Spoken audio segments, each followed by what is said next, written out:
move into the lesson. Lesson title is Experiencing Your True Self. Now, I talked a few minutes ago about our annual theme.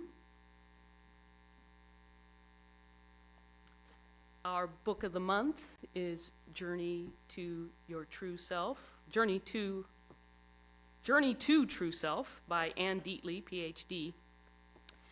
And I know that the 2 months before, which would be May and June, we were also reading the Book of Not Knowing. No, I'm not done yet. But I have to tell you, I think it's the best book on the bookmark. Peter Ralston, the author, is a very good teacher. And as you go through the book, you begin to peel the layers of not only what you don't know, but all the things you think you do know. And allowing yourself to experience, again, the authentic part of you without labels, identity, and what we do just automatically each morning when we wake up. So also a really good deepening of meditation. Now, for today's lesson, I also have lots of other supplemental material. Many of you might remember Matt Kahn. We read one of his books. He's got a new book with his new wife, Joy, called Awakening of Intelligence. And Ivan Antic has a book I've been reading with a few others called The Metaphysics of Astrology. I didn't know astrology was so scientific, to be quite honest. As well as, based on this book, it talked about sacred geometry, and so I started looking at a lot of YouTube videos, and have to say I was very excited when Leanne Lipscomb in our class said, "Oh, I just took a class from somebody in Cairo online about sacred geometry." And it's just blowing my mind. There's lots of videos. Some of them are good, some of them not so good online. But it's fascinating to discover that through sacred geometry, they have discovered that the heart is not just a pump. It's a vortex. I just put the bookmark there. I have to tell you, when I retired over a year ago now, wow, that happened fast. Not retired from here, retired from the university. And I asked myself, silly me, when I retired, how was I going to stay mentally stimulated? Yeah. Well, like a typical academic, of course, I was thinking in my head, but of course, as being a minister and being dedicated to my spiritual practice, it also means stimulating my heart. Well, yeah, a lot of that's going on right now. My meditations have really become more of a contemplation because I'm trying to digest so much of what I'm learning. And it all happens sort of serendipitously. It's not like I've gone out to say, oh, let me read 5 different things. Not that I'm not known for that, but just based on conversations and one thing leading to the next thing, including our book. So I'll talk a little bit more about the book in a second. I want to ask you a question. When we started our annual theme in January, did it mean the same thing that it means right now? I know for me, it has changed. So I really want to know if you really, really, really want to embody the divine. Beautiful. Love that. Just love that, even everybody connecting on yes, I do. No matter what it takes. And I know a few of you are like, well, what do you mean, Kathy? I don't know. All right, I'm going to set up some things first. The first is that in reality, there are many layers and dimensions we live in, yes? And as I speak, you may take what I have to say today at surface level, go home, never think about it again. I could say something that hits just below the surface for you, where you want to take something away and contemplate it. Maybe you've realized something and you're going to work with that. Or maybe I've said something that goes deep below the surface and it has moved you, changed you. See those as layers and dimensions? Some other examples of layers and dimensions. Let's talk about gratitude. Oh, thanks. Thank you. Thank you. They're all gratitude, not one better than the other. They're all just expressions of gratitude. Some deeper, and I say deeper, could be, just different. Again, not one is better than the other. They're all valid and valuable experiences. Same thing with love. Hey, love ya. I love you. Or in an intimate setting, the love that you feel may have your heart fully in the words, I love you. All love, many layers, many dimensions.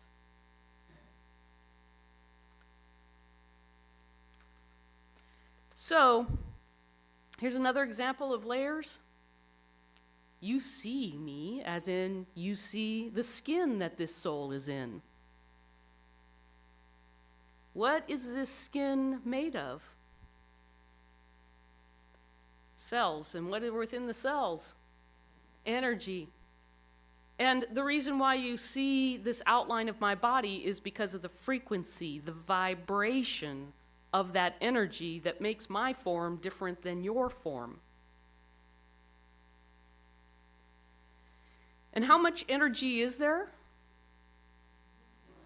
Infinite. Where now it's becoming more common knowledge, the quantum field, right? But for many of us, when we went through school, the quantum field, it's understanding, what scientists knew about it, what we're learning about it. So here's the key about all these dimensions and layers. There is more in the invisible than there is in the visible. This skin is just condensed energy in this space and time dimension. It's very quiet. The symbol of science of mind is a big circle with a V in the circle and the bottom of the V being at the bottom of the circle. I see that as unlimited energy that comes down into form based on our beliefs and our thoughts and shaping that into what we see.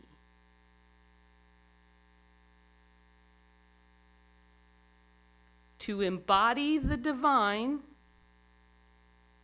we must move from focusing on the seen visible objects and become aware of the unseen invisible.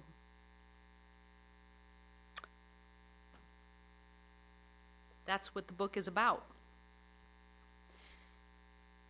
The author identifies so many unseen systems in our body beyond just the chakras. Can we become more aware of our vibration? Now, she tells her story about how she got to understand basically energy and energy medicine. And it was after her husband passed away. And again, she's a PhD.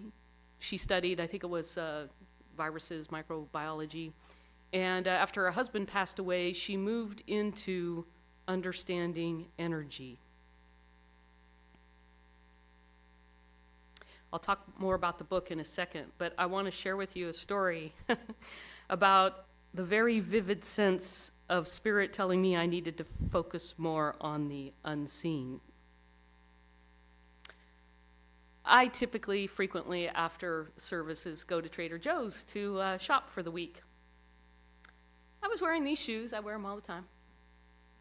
I parked in the parking lot, walked the parking lot, crossed the street, that's in front of the store. Then I walked onto the sidewalk, and I tripped. Now, I didn't fall, but the spectacle I made lasted a little while. And 3 people immediately said, "Are you okay?" And of course I said, "Yes, I'm okay," very embarrassed. "And thank you for asking." So, of course, I quickly wanted to get out of that scene. There was lots of traffic and stuff going on. So I do go into the store and I pull out my grocery list, but I just find a place that makes me look like I'm looking at my grocery list. And the voice inside myself said, "What was that?" Now, you have to understand that I label myself as an athlete, and I have all my life. Why did that happen? Do you want to know what the voice said? You were thinking about things in the future. You were not here and now. You were not present. You were not in your body. To embody, you must be here and now in your body. To embody, you must be here and now in your body. Practice being in your body to embody the divine. Talk about layers. I got it deeply. No surprise, it goes along with our theme. It goes along with the book. I mean, when you set your intention, like the Celestine prophecy says, when you're looking, you will find. So the message was very clear to me. Be mindful and present in my body. Be mindful of my movement. Can I ask for the first slide, please? Can you turn the front stage lights off, please? I thought I kept a copy up here. Can you see that? What does it say? Okay, I got it right here. What does it say? I embody the divine. If you would like a copy of this, I have 5 copies, and if you need more, we'll make more. This is going on my mirror to continue to remind me to look beyond the skin and to embody the divine as in being present in my body. Now that's a practice, yeah? Is everybody really good about every single day? Yeah. Yeah. It's a practice. That's why we're here together.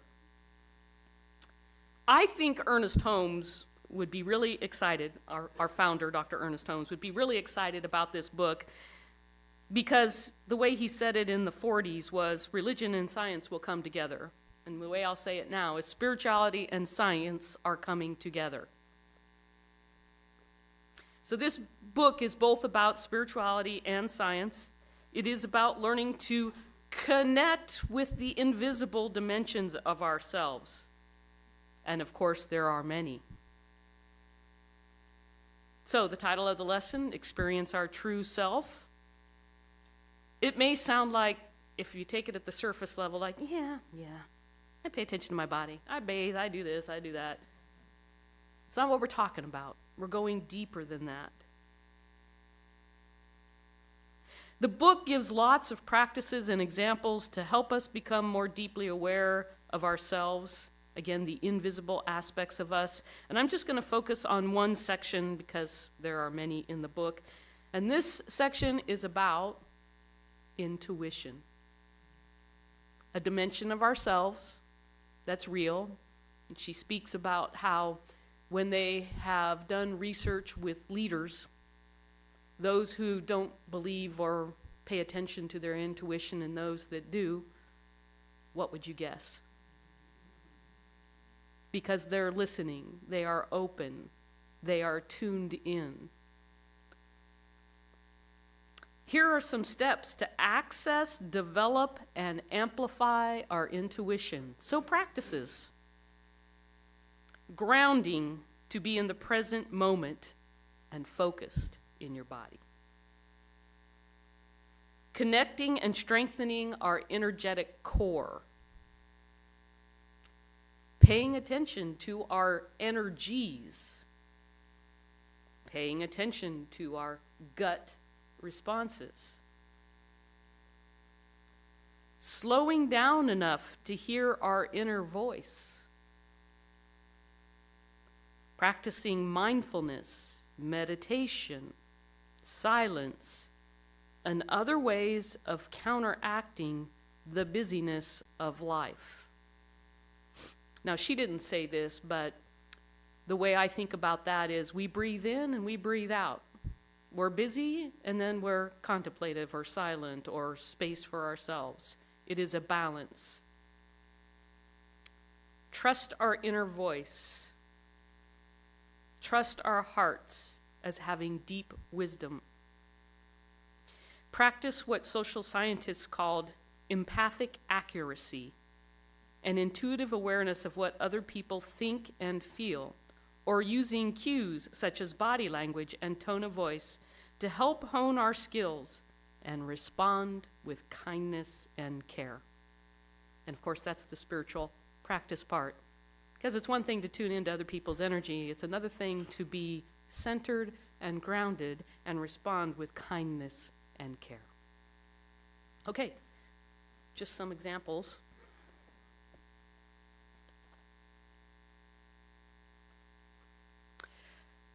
So, in science of mind, there are a lot of things that we talk about regarding our thoughts. And of course, it's not just thoughts. Again, surface level. I can't just say I'm prosperous and then not really feel it. Law of attraction. I can't embody the divine if I'm not willing to become more aware of the invisible.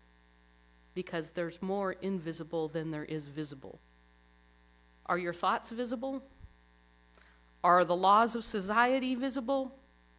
We live every day based on the structures we've created in our mind about how things work. They're not even the tangibles, it's just how we work in society and work with each other. I also received some new awareness, like the tripping incident at the CSL SOAR conference in Banff.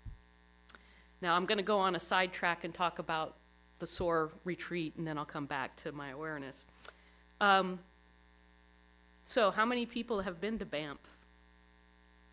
Okay, about half the room. If it's on your bucket list, I highly recommend making sure it gets checked off your bucket list. Next slide.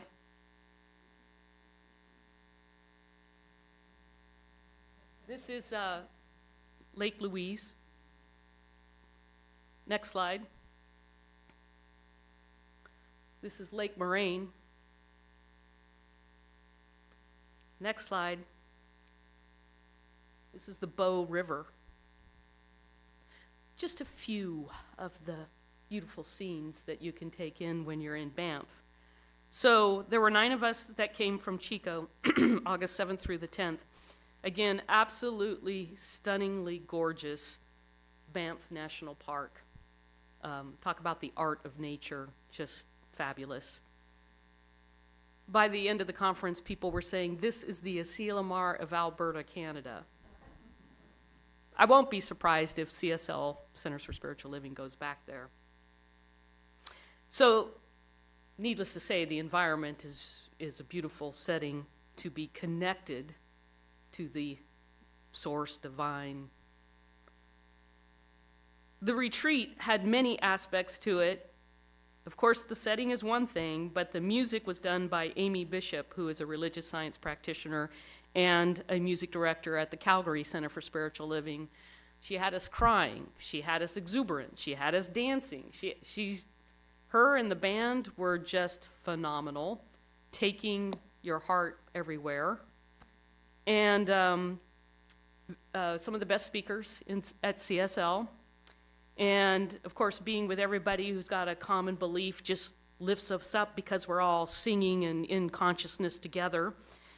And the food was very wholesome. I actually thought that maybe the Banff Center for Arts and Creativity had a culinary school. It's not a culinary school, but you can think about it like a culinary school, just very wholesome and lots of options. So it was a wonderful environment to be in, and I want to thank the other 8 people who went, and hope we can do some more traveling together in the future. But at the workshop, in the afternoon were workshops, and there were 4 workshops. And we would usually eat together as Chico and talk about where we were at and what we were up to. And then, no surprise, out of the 9 people, each one of us chose one of the 4 different workshops. So we had Chico represented in all those places, which is sort of fun. And the first workshop I chose was on color, using color frequencies, vibrations, to align the chakras. And the second workshop was called Amplify Your Divine Presence. And that was taught by a practitioner from the Calgary Center. If you want to know why I chose this workshop, listen to the description. Participants will learn 3 simple yet profound practices that will allow them to become present to themselves and then embody and express their unique divine presence. Bingo! The theme lined up, embodiment please. And so the workshop was perfect for me. Do you want to know what I learned? Good, that's a perfect hook. You have to come to the workshop that Matt Cavender and I are doing November 16th after service. And we're going to go through some of the practices of embodying the divine energy. So I could use words, but in my previous lesson or the lesson before, when I asked you to think about a chair, was it the same thing as feeling as sitting in a chair? If I were to describe to you, I'm going to ruin it. You have to experience it. So November 16th, Matt and I will be doing that workshop. Let me just say, it's very much about experiencing yourself in layers. Now, the title of the workshop is going to be called, of course, Embodying the Divine, which is a perfect summation for the end of year, is it not? Yeah, serendipitous? No. Spirit always is aligned. Now, I mentioned I've been an athlete all my life, and of course, based on my experiences, I am very much intuiting, getting the message very strongly from Spirit to be aware of the subtle energy in my body. What cracks me up is Matt Cavender has been here for over 10 years teaching that. Have I gone to any of his classes? So Matt has studied, practiced, and taught ancient Eastern energetics for over 50 years. And now I've learned why that's so important. So him and I have met, and I just want to say, I laugh at myself being able to reflect back looking at the center. We offer Matt Cavender's class, a form of Qigong and sound meditations for sound healing. We offer through Ollie Tai Chi. So I went to that, yes. I went to that last week. And I thought I was joining the beginner session, but when we got to the end of the session, they said, oh, we switched the sessions. You just went through the advanced. Okay. And I'll be talking to Nancy, I know I saw her face here somewhere, about doing yoga. What I'm basically trying to say to you is we are a center for spiritual living, and it's been here all along for me to take advantage of. And why are things like yoga, Tai Chi, and Qigong, and sound healing, why is that important? alignment. It's all energy. It's all energy. And we direct that energy through our mind-heart connection. And therefore, whether it's Tai Chi, I love it because it's sort of like a soft dance with yourself, the flow of energy, being mindful, connecting, being present in your body, tuning in to your intuition or what may be speaking to you. I know many of us are getting older with aches and pains. What do those aches and pains mean? John Kabat-Zinn has a book that I gave to Don Primer that's called Full Catastrophe.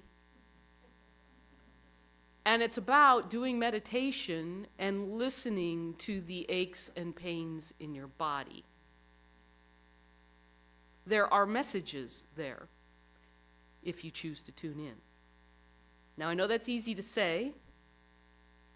It's different to experience that and different even to heal that. I get it. But you have the opportunity to come practice many times a week. Just saying. So, now that you know that little secret, do you really, really want to embody the divine? Can you move yourself to what that might mean for you, whatever your practice you choose is? And I'm sure it's different for each of you. We each have our calling. I'm not sure I can use the words to describe how deeply to realize that consciousness, that infinite intelligence, that deep love is energy using sacred geometry to form your body. It is divine matter. It is divine energy. It is sacred. To embody is to become more aware of what it is right here and now. Not what came last week, what came before. Right here, right now. You know, when you step into a river, it's never the same river. When you step into the now, it's never the same now. To embody means going below the surface. Not just in our mind, but in the essence of our being in this body.